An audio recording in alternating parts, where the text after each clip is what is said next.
دوستو آج کی اس ویڈیو میں ہم بات کریں گے آرڈر 6 رول 17 کے بارے میں، جو بات کرتا ہے امینڈمنٹ آف پلیڈنگز کے بارے میں،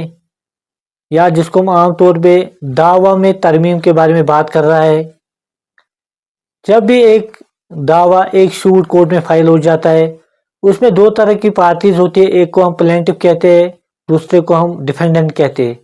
اب جو یہ دونوں پارٹیز ہوتے ہیں، یہ دونوں پارٹیز اپنی پلیڈنگز،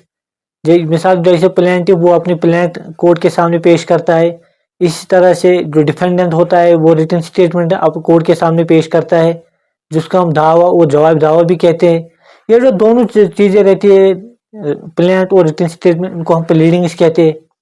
کبھی کبھار ایسا ہوتا ہے کہ جو یہ پارٹی نے جو کورٹ کے سامنے جو کیس فائل کیا ہوتا ہے، اور ان کو بعد میں پتہ چل جاتا ہے، ان کے سامنے کوئی ڈاکیومنٹ کوئی ایسا آ جاتا ہے جو ان کے پاس پہلے نہ تھا، یا کوئی ایسی انفارمیشن ان کو مل جاتی ہے جس سے ان کو لگتا ہے کہ جو ہمارا جو ہم نے دعویٰ جو کورٹ میں ہم نے سوٹ فائل کیا تھا، اس میں ہمیں کچھ ترمیم کرنی چاہیے تھی۔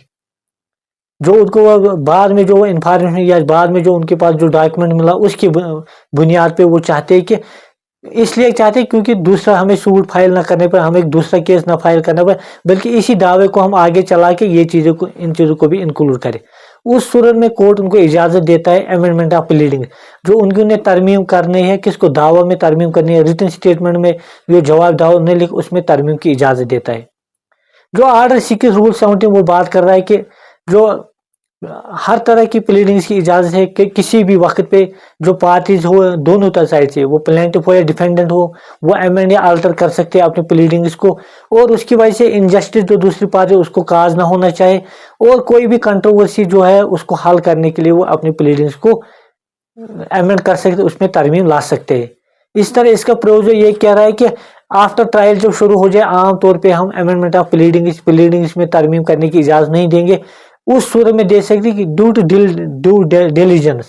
پوری کوشش کے باوجود جو وہ پارٹی جو ترمیم کرانا چاہتی ہے اپنے دعوے میں، اس کے سامنے وہ انفارمیشن نہ تھی، تب اس کے پاس وہ ڈاکیومنٹ نہ تھا جس وقت اس نے یہ سوٹ فائل کیا تھا کہ وہ ان چیزوں کو انکلوڈ کرتے، اس صورت میں اس کو اجازت دی جا سکتی ہے کہ وہ امینڈ کر سکتے اپنی پلیڈنگز کو۔ اس سال 2024 میں ایک فیمس کیس آ گیا جس کا نام ہے Dinesh Goyal @Pappu versus Suman Agarwal Bhandal and others. اس کیس میں کچھ گائیڈ لائنیں سپریم کورٹ میں لے ڈاؤن کی ہے۔ مثال کے طور میں اس نے کہا کہ ہر طرح کے امینڈمنٹ کو اجازت ہے جس سے جو کنٹروورسی بٹوین دا پارٹی ہو، اس سے یہ لگے کہ اس سے وہ حل ہو سکتی ہے، یا وہ بھی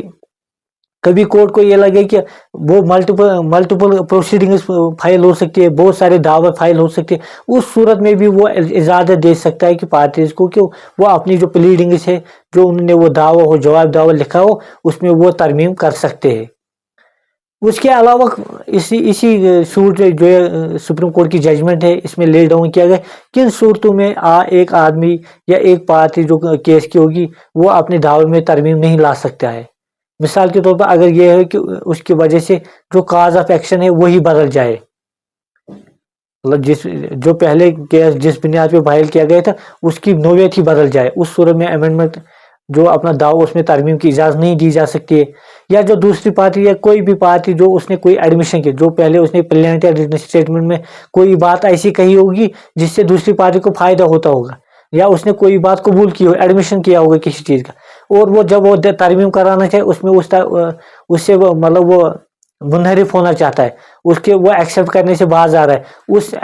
جو ترمیم اس کی اجازت نہیں دی جا سکتی ہے۔ اس طرح ٹائم بعد کلیم، کوئی پرانا کوئی مسئلہ ہو، کوئی پرانی کوئی مطلب اس کے پیسے ہو جو اب ختم ایز پر قانون اس کی لائبلٹی ختم ہو چکی ہو، اب وہ امینڈمنٹ آف پلیڈنگ ترمیم کی وجہ سے ان کو وہ سامنے لانا چاہتا، اس صورت میں بھی اس کی اجازت نہیں ہے۔ اس طرح سے کوئی جو